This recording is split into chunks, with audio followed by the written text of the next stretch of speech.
Hello and welcome back, students. This is a video lecture on the core syllabus of Gondwana University, Masters in Computer Science, Web Technologies, PHP. Today, in my last video, we have discussed PHP operators. Few operators were discussed. Some few more we will be discussing today. So, PHP operators we have seen. What operators we have seen?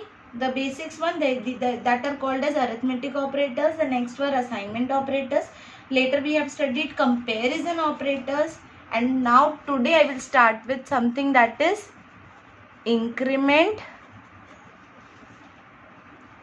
and decrement operator. What are increment and decrement operators? So the PHP increment operators are used to increment a variable's value or value of a variable. Like if you have a value, say x is 4, and if you want to make that x is equals to 4 as 5, then you will say x plus plus. We have done this in C++, or if you have studied any other languages, we have done this before, but this again we have in PHP also. Similarly, decrement operators are used to decrement a variable's value by 1, by 2, whatever. Okay, so let's see what are the operators available, and then we will see what is the use of that operator. Okay, so when I say increment and decrement operators, there is one operator as plus variable. So this is a pre-increment. Increments x by 1, then returns x. तो पहले x की value अगर आपने इस form में इस variable को लिखा है तो क्या होने वाला है, यहाँ पे पहले x इंक्रीमेंट होगा, उसके बाद आप x को प्रिंट करोगे या जो भी यूज करोगे. तो प्री इंक्रीमेंट में यहाँ पे मेंशन कर देती हूँ कि ये है एक pre increment operator. Very good. Now when I से x प्लस प्लस, इसका मतलब होता है ये है एक पोस्ट इंक्रीमेंट ऑपरेटर. तो यहाँ पे क्या होता है, देन इंक्रीमेंट्स x बाय 1. ये पहले क्या करता है, x को दे देता है, x will be given to you after it is printed और whatever use, then the value of x will be updated. That is the difference. Okay, similarly if I say minus minus variable or variable minus minus, similarly this is pre decrement. तो यहाँ पे क्या होगा, पहले decrement होगा, बाद में variable will be used. यहाँ पे पहले वेरिएबल यूज हो जाएगा पोस्ट डिक्रीमेंट, यानी पहले यूज हो जाएगा, उसके बाद उसकी वैल्यू डिक्रीमेंट होगी. ठीक है. So these are the 4 increment decrement operators. Again like before we will share a small snippet, very small it is, just for your practice, and please keep practicing. It's a programming language. Okay, so as much as you do it, you will find it easy.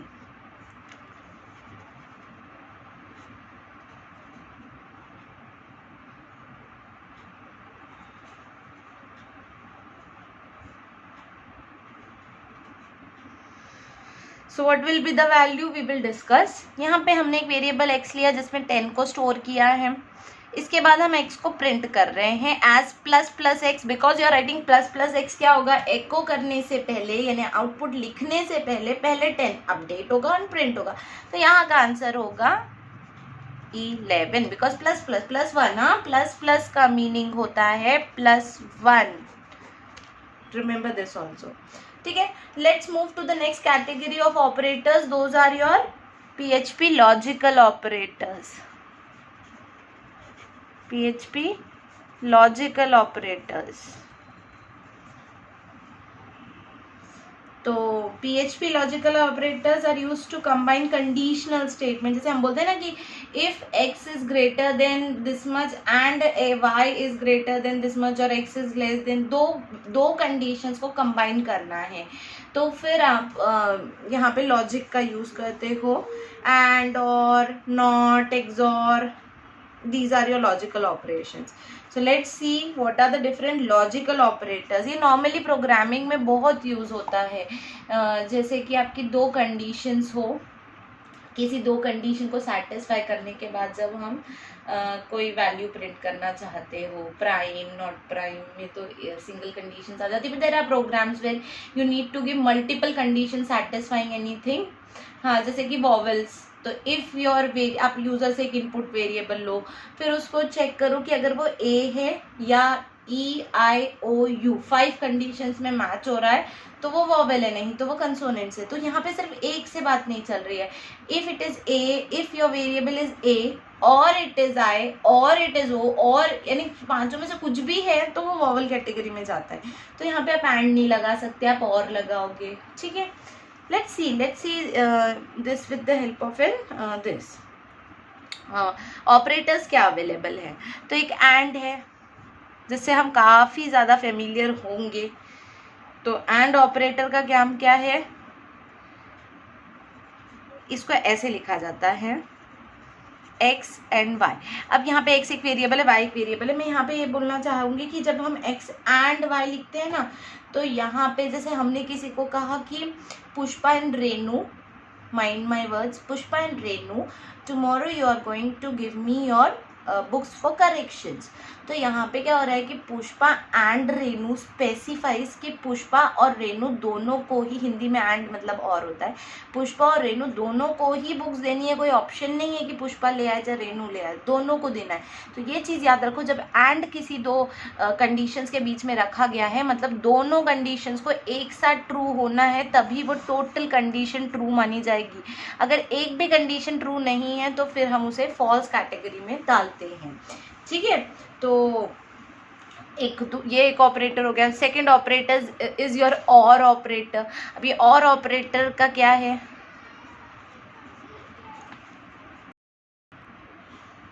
Okay, so when I right x और y, तो I am very clear कि भाई और दोनों में से कुछ एक भी सही है तो ठीक है। जैसे कि हमने कहा कि पुष्पा और Renu go and bring a chalk from the next class or a duster from the next class। तो I don't mean कि दोनों का जाना जरूरी है।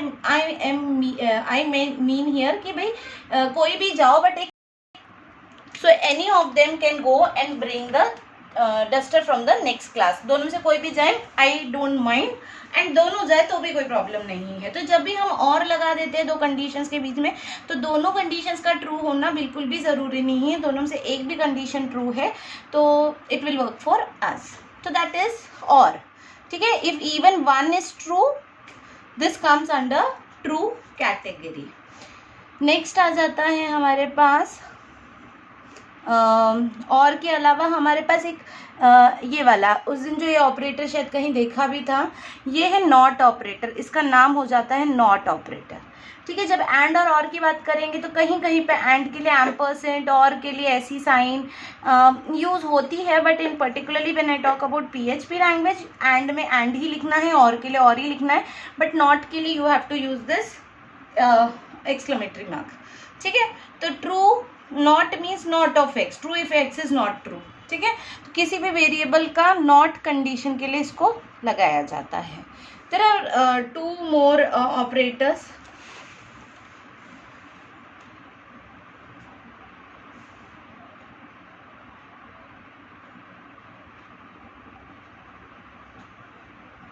ठीक है, तो यहाँ पे भी ना इन्होंने एम्परसेंट और ये यूज़ किया है। तो basically I think so both can be use.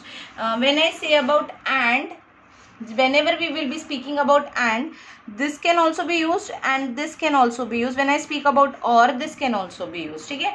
true if either x or y is true, ठीक है। दोनों चलेंगे, आप ऐसे लिख लो, चाहे ऐसे लिख लो, ऐसे लिख लो, चाहे ऐसे लिख लो, ठीक है। एक लास्ट यहीं पे मैं मेंशन कर देती हूँ। फिर एक एक्सॉर होता है जो हमने पढ़ा है।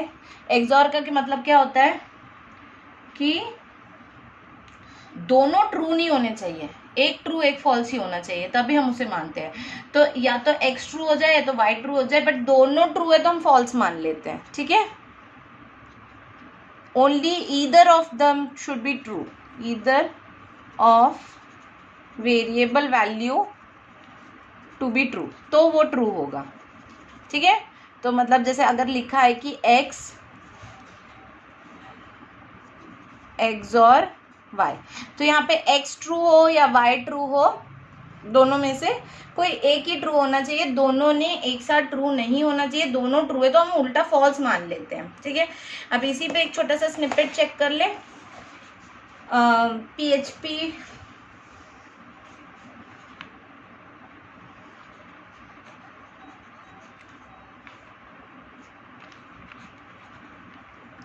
पहले x में 100 डाला है, फिर y में 50 डाला है, फिर if x is 100 and y is 50, क्या करना है भाई, एको करना है। एको यानी प्रिंट करना है। क्या प्रिंट करना है, कुछ भी प्रिंट करा सकते हो, ठीक है। हेलो वर्ल्ड प्रिंट करा रहे हैं। चलो okay, this is a good example for you to understand and and और। अब यहाँ पे x की वैल्यू 100 है और y की वैल्यू 50 है, ठीक है, जैसा कि आप देख रहे हो। तो यहाँ पे क्या होने वाला है पता है एग्जैक्टली, जब आपका तो दोनों ट्रू हो रहा है, x 100 ही है, y आपने कंडीशन में डाला है कि if x is 100 and y is 50 तो ही एको होना चाहिए, और वही हो रहा है, x 100 ही है और y 50 ही है, तो ये तो डेफिनेटली प्रिंट होगा। बट यहाँ पे अगर और होता तो भी हेलो वर्ल्ड प्रिंट होता, बिकॉज दोनों ट्रू है। अब मान लो अब यहाँ पे हम 50 की जगह 150 लिख देते हैं, तो इस ऑपरेटर के साथ ये स्टेटमेंट आपको हेलो वर्ल्ड प्रिंट नहीं करता, बिकॉज दोनों स्टेटमेंट ट्रू नहीं होते। y तो मेरा 50 है, मैं यहाँ पे बोल रही हूँ 150, ये कंडीशन क्या हो रही है, फॉल्स हो रही है, ये कंडीशन ट्रू हो रही है। इन दैट केस ये प्रिंट नहीं होता, ठीक है। बट अगेन अब ये चीज़ अगर और के साथ रिपीट हो जाती तो, और तो बोलता है मुझे दोनों से कोई एक ट्रू मिलेगा तो भी मैं आउटपुट दूंगा, तो ये आउटपुट आपको मिल जाता। लास्ट कैटेगरी है ऑपरेटर्स के अंदर में, that is PHP string operator. Okay, PHP string operators, ठीक है। तो PHP has two operators that are specially designed for strings. तो कैसे होते हैं स्ट्रिंग ऑपरेटर्स, एक तो हमें पता भी है शायद, ये डॉट, ठीक है। डॉट को क्या बोलोगे आप, कॉनकैटिनेशन ऑपरेटर, इसको बोलते हैं कॉनकैटिनेशन ऑपरेटर। जैसे कि आपका एक वेरिएबल है txt1 और फिर आपने इसमें बीच में कॉनकैटिनेशन ऑपरेटर डाल के लिखा txt2, तो यहाँ पे क्या करेगा, txt1 और txt2 को कॉनकैटिनेट कर देगा, जोड़ लेगा। अंडरस्टूड, txt1 एंड txt2 को कॉनकैटिनेट कर लेगा। सेम है डॉट और equals to, again it is also a concatenation assignment बोलेंगे इसको, ठीक है। इसको कौन सा ऑपरेटर बोलेंगे, कॉनकैटिनेशन असाइनमेंट ऑपरेटर। तो कॉनकैटिनेशन असाइनमेंट ऑपरेटर कैसे वर्क करता है, txt1 dot equals to txt2। अब ये क्या करेगा, ये दोनों को जोड़ के दे देगा concatenation of txt1 and txt2। ये क्या करेगा, अपेंड करेगा txt2 को txt1 से, उठा के लाएगा txt2 और txt1 के पीछे एज इट इज रख देगा, ठीक है। More over it is same only. Again a small snippet, बहुत ही इंटरेस्टिंग है। PHP ले लो हमेशा की तरह, फिर क्या करें, txt1 में कुछ वेरिएबल स्ट्रिंग एंटर करो, इन्होंने हेलो लिख दिया। txt2 में कोई एक स्ट्रिंग डाल दो, आपने वर्ल्ड डाल दिया, एक्सक्लेमेटरी मार्क भी डाल दो। इसके बाद एको करना है, तो एको क्या करना है बेटा, txt1 dot txt2। Now see the output, what will be the output, hello world. This will be the output. This is your output. Okay. So here we finish with our operators part. Hope you are understanding whatever I am telling you, teaching you. No doubts are coming. So I assume that everything is going well. And if you have doubts, you are always welcome. So thanks for today. In the next class, we will begin with that flow control statement, that are loops and conditional statements. Till then, goodbye.